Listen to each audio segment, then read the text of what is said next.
पाकिस्तान और दुनिया भर से देखने और सुनने वालों को अस्सलाम वालेकुम। आज इस्लामाबाद हाई कोर्ट के जस्टिस बाबर सत्तार साहब ने एक ऐसा अहम फैसला दिया है, ऐसा अहम काम किया है। एक उन्होंने कल फैसला दिया था और दूसरा फैसला उन्होंने आज दिया है कि ये इस घुटन के दौर के अंदर पीटीआई के लिए एक सर्द हवा का झोंका साबित होगा ये फैसला। और बहुत बड़ा रिलीफ जो है वो पीटीआई को मिला है इन 2 दिनों में जस्टिस बाबर सत्तार साहब के इन 2 फैसलों से। इसके ऊपर गुफ्तगू करेंगे इस वीडियो में। इससे पहले मैं आपको कुछ मजीद जो आज अदालतों के अंदर हुआ है वो आपके सामने मैं रख देता हूँ। इस्लामाबाद हाई कोर्ट में चौधरी परवेज़ इलाही साहब की जानिब से तौहीन अदालत की जो दरख्वास्त दायर की गई थी वो खारिज कर दी गई है। क्योंकि कि जो फैसला आया था 3 MPO में गिरफ्तारी के खिलाफ चौधरी परवेज़ इलाही की, तो उसके अंदर ये वाज़िया लिख दिया था तारिक महमूद जंगीरी साहब ने कि अगर किसी और मुकदमे में मतलूब नहीं है तो इनको रिहा कर दिया जाए। अब अगर किसी और मुकदमे में मतलूब नहीं है तो 3 MPO के तहत जो गिरफ्तारी थी उससे रिहा कर दिया गया और फिर उनको जुडिशल कम्प्लेक्स हमला केस के अंदर नामालूम अफराद में शामिल करके गिरफ्तार कर लिया गया। तो अदालत ने कहा कि अब और मुकदमे में गिरफ्तार किया गया, 3 MPO के तहत जो गिरफ्तारी थी उसमें इनको रिहाई मिल गई थी, इस वजह से ये दरख्वास्त खारिज की जाती है।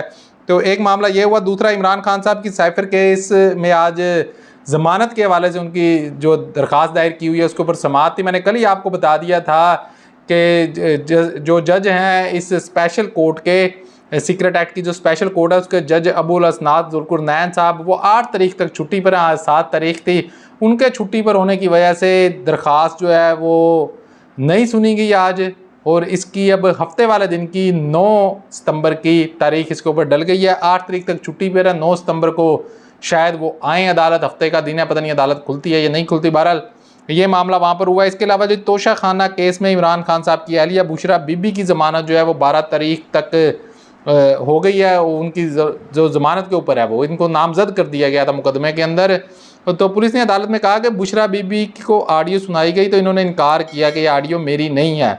आज अदालत ने पुलिस से कहा कि केस आपने जाली रसीदों का बनाया हुआ है, लेकिन आपने ऑडियो केस कैसे भेजी गई? बोली मुकदमा आपके पास है इस वक्त जाली रसीदों का, आप उसके अंदर वो ऑडियो मेरी नहीं है। तो इसके ऊपर जी पुलिस को चुप लग गई, यानी कि कोई जवाब नहीं था उनके पास। अदालत ने कहा कि FIR के मुताबिक तफ्तीश करें और आपको तफ्तीश का दायरा इख्तियार केस की हद तक करना चाहिए, आप बाहर नहीं जा सकते। ये अदालत की जानिब से कहा गया। तो आज शामिल तफ्तीश भी होना है बुशरा बीबी साहबा ने।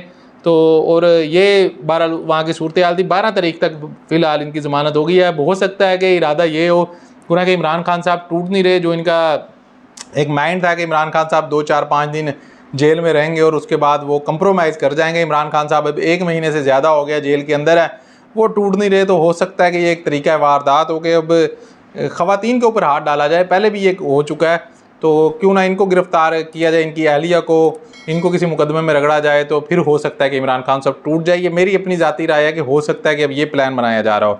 बहरहाल दीगर केसेस के अंदर भी इमरान खान साहब की गिरफ्तारी को रोकने के लिए इस्लामाबाद हाई कोर्ट में समाअत हुई। छुट्टियाँ ख़त्म हो रही हैं, आपका मरकज़ी केस जल्द समाअत के लिए मुकर्रर कर देते हैं chief justice Islamabad high court Aamir Farooq साहब।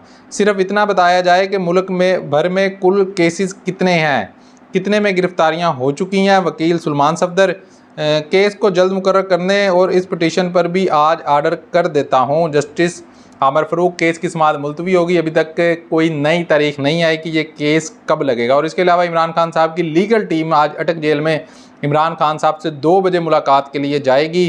अभी तक उनकी मुलाकात हुई है या नहीं, इस हवाले से अभी कोई इतलात नहीं आई।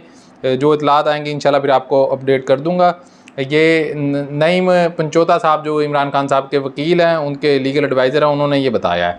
अच्छा जी, अब बात कर लेते हैं इस्लामाबाद हाई कोर्ट के जस्टिस बाबर सत्तार साहब के उस फैसले की जो कि एक ठंडी हवा का झोंका लगता है पीटीआई के लिए, और बहुत अहम फैसला ये। और मेरा ख्याल है कि इसको बुनियाद बनाकर अब दूसरे जजेस भी जो हैं वो भी थोड़ी सी हिम्मत दिखा सकते हैं और फैसले दे सकते हैं। कल उन्होंने एक बहुत अहम फैसला दिया था और उन्होंने डिप्टी कमिश्नर साहब को रोक दिया था 3 MPO का कोई भी आर्डर करने से, यानी कि इस्लामाबाद की हदूद के अंदर किसी को 3 MPO के तहत गिरफ्तार नहीं किया जा सकता। अदालत ने ये रोक दिया था उस केस की अगली समाअत तक कि आप कोई 3 MPO का आर्डर मजीद जारी नहीं करेंगे। और आज क्या किया इस्लामाबाद हाई कोर्ट ने, शहरियार अफरीदी केस के अंदर इस्लामाबाद हाई कोर्ट ने डिप्टी कमिश्नर साहब और SSP के ऊपर फर्द जुर्म आयद कर दी है बाकायदा तौर के ऊपर। केस की क्या हुआ आज अदालत के अंदर वो मैं पूरी खबर आपके सामने रख देता हूँ। इस्लामाबाद हाई कोर्ट ने पाकिस्तान तहरीक इंसाफ के रहनुमा शहरयार अफरीदी के खिलाफ MPO ऑर्डर जारी करने के इख्तियारात से तजावुज़ तौहीन अदालत केस में डिप्टी कमिश्नर इस्लामाबाद और SSP ऑपरेशंस इस्लामाबाद पर फर्द जुर्म आयद कर दी। ये करनी नहीं है, ये हो चुकी है। अच्छा जी, इसके बाद DC इस्लामाबाद इरफान नवाज मेमन और SSP ऑपरेशंस जमील जफ़र के खिलाफ तौहीन अदालत केस की समाअत इस्लामाबाद हाई कोर्ट के जस्टिस बाबर सतार ने की। DC इस्लामाबाद इरफान नवाज मेमन और SSP ऑपरेशन जमील जफ़र अदालत में पेश हुए। एडवोकेट जनरल इस्लामाबाद अयाज शौकत भी बतौर प्रोसिक्यूटर अदालत के सामने पेश हुए। DC इस्लामाबाद और SSP ऑपरेशन की जानिब से अदालत में वजाती जवाब जमा कराया गया, जिस पर जज ने कहा आज तो हमने चार्ज फ्रेम करने का दिन रखा हुआ है, यानी कि आज तो आपके ऊपर फर्द जुर्म आयद होनी है। एडवोकेट जनरल इस्लामाबाद अयाज शौकत ने कहा कि अदालत से गैर मशरूत माफ़ी मांगते हैं, यानी कि उन्होंने गैर मशरूत माफ़ी भी वहाँ पर मांग ली अदालत से, जिस पर जस्टिस बाबर सतार ने रिमार्क्स दिए कि आप भी थोड़ा सा जेल रह लीजिए ताकि आपको भी पता चले। डिप्टी कमिश्नर इस्लामाबाद इरफान नवाज मेमन ने भी अदालत में गैर मशरूत माफ़ी मांगी। ताहम जस्टिस बाबर सतार ने कहा कि इस केस में 6 माह की कैद है, आप भी कुछ अर्सा जेल में रह लें ताकि आपको भी मालूम हो कि दूसरे कैसे जेल में रहते हैं।